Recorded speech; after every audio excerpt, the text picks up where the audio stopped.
I use my umbrella swift all the time because I'm always making hanks of yarn for dyeing. And what I like about an umbrella swift is it's collapsible, so it's really easy to store. So it clamps onto a desk or a table, and to put it up, it's basically like an umbrella. Now I put markings, pencil markings on here for the size that I like to have, that I'm used to for dyeing and that I like works for me. So I take my yarn and I just tie it onto one of these arms. You can see it's been tied onto here many times because I just end up cutting them afterwards. I'm a bit lazy like that. Just drop your yarn onto the floor. It's handy to drop it into a bucket or a basket or something like that. And then what you're basically doing is keeping it centered so that it's winding onto these parts, not winding down here or up here. Just keeping it centered and hand operating it, just like this. Some people motorize these, which is a pretty cool idea, but this is good enough for me for now. So this is for when you have a ball of yarn and you want to wind it into a hank or a skein, which I do all the time for dyeing.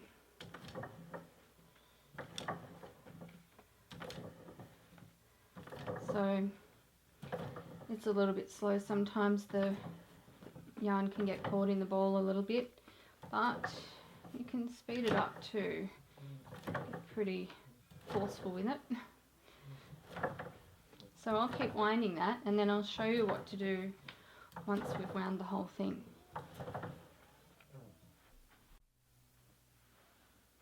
So I've wound on 100 grams there, 100 grams of 8 ply, which is generally what people like to buy in hand dyed yarn. 100 grams seems to be a good amount, and also it makes it easier to dye if your hank's not too thick.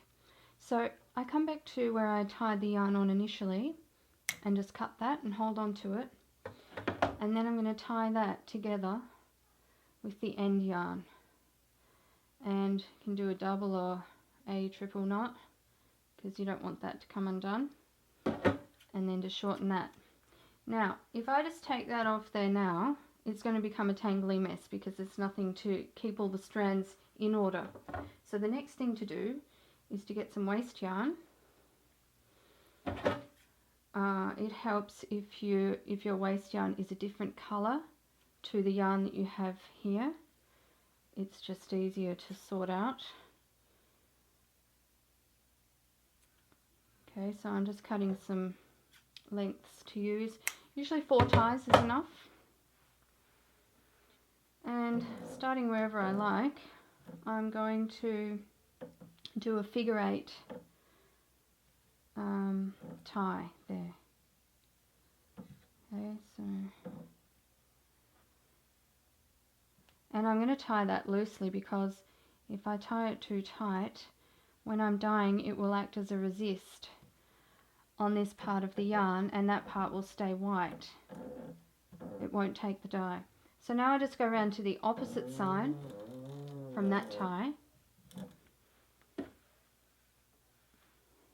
and put another tie on there. Figure 8 again. The figure 8 tie just keeps things really nice and tidy, I find.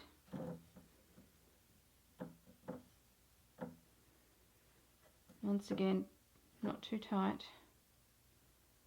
It's just to keep all of those strands in order that you've wound. So once again, this is halfway, so I go to about here.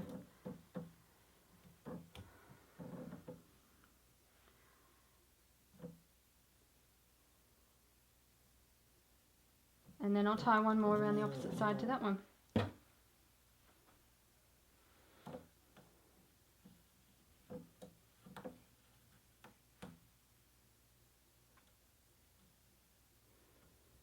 Okay, so now that's done, this is secure. Holding onto one piece, I can collapse the swift while I'm lifting the yarn up, and it just comes off like that, and it's all ready for dyeing. Next step, which would be soaking, and then you can tidy it by twisting it into a rough skein till you're ready to use it. There we go.